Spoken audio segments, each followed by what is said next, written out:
Assalamualaikum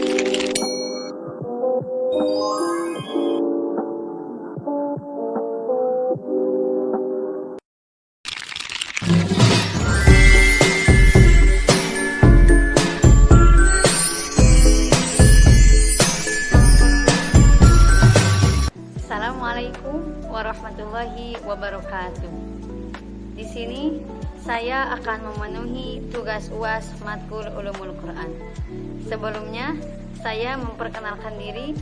Nama saya Neng Nazwa Nabilatul Fuadi dari Fakultas Dakwah dan Ilmu Komunikasi, Prodi Manajemen Dakwah.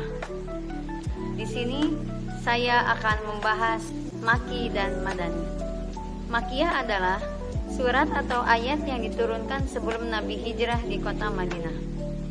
Sedangkan Madaniyah adalah surat atau ayat yang diturunkan setelah Nabi hijrah di kota Madinah. Para ulama meneliti ayat-ayat Makkiyah dan Madaniyah dengan perhatian yang luar biasa.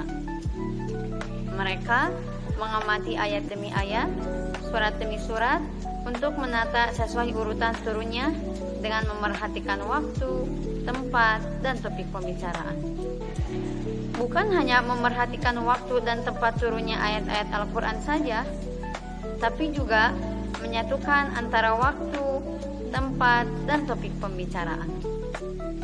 Langkah ini tentu saja memberikan gambaran penelitian ilmiah yang detail dan objektif bagi setiap peneliti di bidang Makkiyah dan Madaniyah. Seperti itulah kondisi para ulama kita dalam membahas topik-topik lainnya terkait Al-Quran. Selanjutnya saya membahas ayat-ayat Makkiyah di dalam surat Madaniyah. Dengan menamakan sebuah surat itu Makkiyah atau Madaniyah, tidak berarti bahwa surat tersebut seluruhnya Makkiyah atau Madaniyah.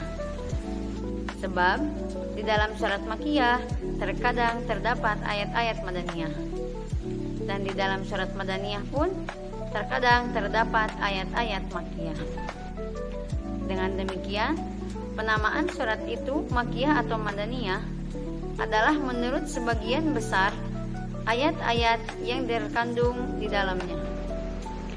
Di antara sekian contoh ayat-ayat Makkiyah dalam surat Madaniyah ialah surat Al-Anfal itu Madaniyah.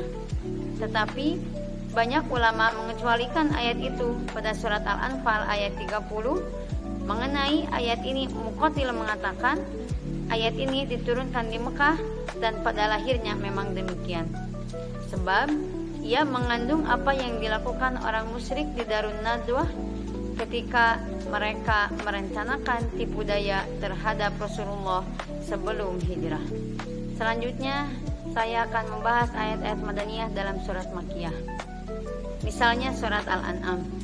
Ibnu Abbas berkata, surat ini diturunkan sekaligus di Mekah, maka ia Makkiyah. Kecuali 3 ayat diturunkan di Madinah, yaitu surat Al-An'am ayat 151 sampai 153. Selanjutnya saya akan membahas perbedaan Makkiyah dan Madaniyah. Untuk membedakan Makki dengan Madani, para ulama mempunyai 3 macam pandangan yang masing-masing mempunyai dasarnya sendiri. Pertama, dari segi waktu turunnya. Kedua, dari segi tempat turunnya. Ketiga, dari segi sasarannya. Makkiyah adalah yang seruannya ditujukan kepada penduduk Mekah, dan Madaniyah adalah yang seruannya ditujukan kepada penduduk Madinah. Berdasarkan pendapat ini, para pendukungnya menyatakan bahwa ayat Quran yang mengandung seruan ya ayyuhan nas, wahai manusia, itu adalah Makkiyah. Sedangkan ayat yang mengandung seruannya ya ayyuhalladzina amanu, wahai orang-orang yang beriman, itu adalah Madaniyah. Sekian dari saya, mohon maaf atas segala kekurangannya. Wassalamualaikum warahmatullahi wabarakatuh.